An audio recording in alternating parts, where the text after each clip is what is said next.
Although as Minister of National Defense, I had sighting reports of UFOs. I was too busy to be concerned about them at the time because I was trying to unify the Army, Navy, and Air Force into a single Canadian Defence Force. And that itself was a kind of battle to the finish. So this was not high on my agenda. But about 10 years ago, I started getting interested due to a young man from Ottawa sending me material on the subject. I told him I was too busy to read it, but he had confidence that someday I would. He sent me a copy of Colonel Corso's book, The Day After Roswell. It took me a while to get around to reading it, but I took it for my summer reading in 2005 and was really impressed with what was contained in it. And what I thought to myself is there are huge issues here, huge issues. And the American people and the people of the world have a right to know what's going on because they're part of it. It's not just an isolated thing. And so after confirming the contents of the book with a retired United States Air Force general, I accepted the invitation of Victor Vigiani, who's over here somewhere, and his cohort, Mike Bird, to speak to a symposium at the University of Toronto. And I said, UFOs are as real as the airplanes flying overhead. That gave me the dubious distinction of being the first person of cabinet rank in the G8 group of countries to say so unequivocally.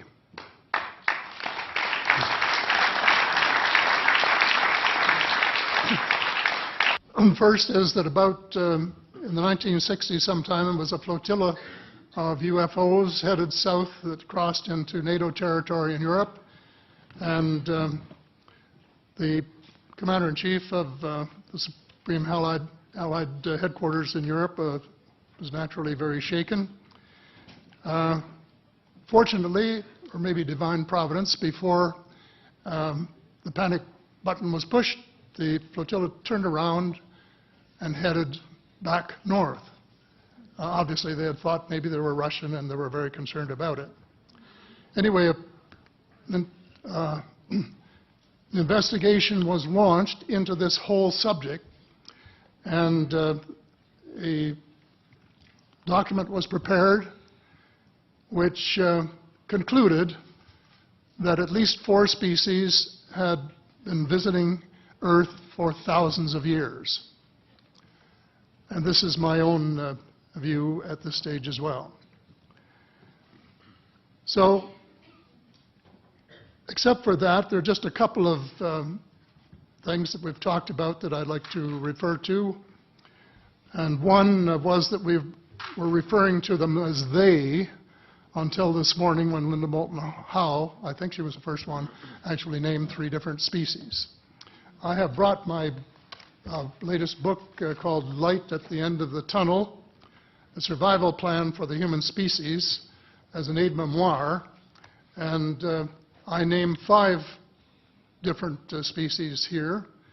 I'm aware of more now. As a matter of fact, I saw a document just a few days ago that mentioned 20. And I think you, Mr. Chairman, were interested in some of the places they might come from. And I have in here Zeta reticuli, R-E-T-I-C-U-L-I, reticuli, the Pleiades, Orion, Andromeda, and the Altair star systems. So I don't think we can any more refer to them as they, because they're not an amorphous mass. They are different species and consequently may have different agendas. I don't think we can say that they all have the same agenda any more than we could say that the United States, China, and Russia had the same agenda. Our real interests may be very similar, but as of now, our perceived interests are still quite far apart. One more observation before I begin what I want to say, and that is that we spent quite a bit of time talking about the 66-year-old cadavers. And I was glad to have Linda this morning finally say that there are live ETs on Earth at this present time, and at least 2 of them probably working with the United States government. The other species that I learned about not too long ago was called the tall whites. And this is when Paula Harris broke the story just a few years ago. And through her good offices, I had the chance to talk for about 3 hours with former Airman Charles Hall and listen to this absolutely fascinating story of how he was working with, first of all, he was scared out of his skin, but after that, when he got to know them, how he was working with, and finally they became to trust each other and have a good working relationship with the tall whites at the gunnery range at Indian Springs in Nevada. And these tall whites were living on United States Air Force property and working in cooperation with the United States Air Force and sharing technology with them. He wrote a book, incidentally, called Millennial Hospitality. There are 4 different versions, but Paula says that Millennial Hospitality number 2 is the best. I think that's the one I read, and it's a very interesting read if you want to sort of get inside the problem of what it's like to bump into these people floating across the terrain in the desert. Well, enough on that for now. My interest is in full disclosure. And my only caveat is I think probably I would say 95 to 98% full disclosure. I know of 1 or 2 things that I'm not sure should be in the public domain, at least yet. They will be someday, I'm sure, but not maybe immediately. But just as children survive the idea of the Tooth Fairy and Santa Claus when they become adult, I think that tax-paying citizens are quite capable of accepting the new and broader reality that we live in a cosmos teeming with life of various sorts. The fact that some other civilizations are more advanced than we are may be humbling, but that could be a necessary step in our survival.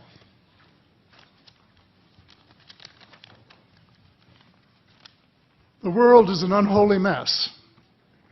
We have it best until the end of this decade. In my book, I said we have 10 years to stop global warming if we don't want it to be beyond the point of no return. 2 years has gone past since it was written, so I say we have until the end of the decade to arrest global warming. Yet our leaders don't even talk about it very much except in a superficial way. They appear to be more interested in starting wars to control more oil and, in effect, prolong the gravity of the threat.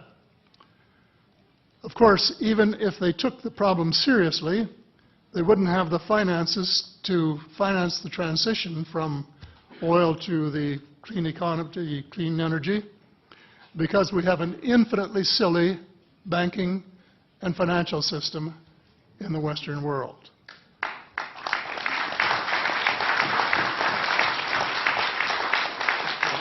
And the United States Congress, I regret to say, is partly responsible, and I'd be glad to elaborate on that later if you're interested. And finally, they need the technology for clean energy. And it exists, and it's being kept secret by the same vested interests who control our destiny. Who are these vested interests, and what are they up to? Well, Senator, you were talking about a military junta. In my opinion, that is true, but I have broadened and deepened the definition to cabal, and the cabal comprises members of the Three Sisters: the Council on Foreign Relations, the Bilderbergers, and the Trilateral Commission, the International Banking Cartel, the Oil Cartel, members of various intelligence organizations, and select members of the military junta, who together have become a shadow government of not only the United States, but of much of the Western world. The aim of the game is a world government comprising members of the cabal who are elected by no one and accountable to no one. And according to Mr. Rockefeller, the plan is well advanced. Does this help you to understand why our civil rights are being taken away from us? I say us, because Canada too is included in the grand plan.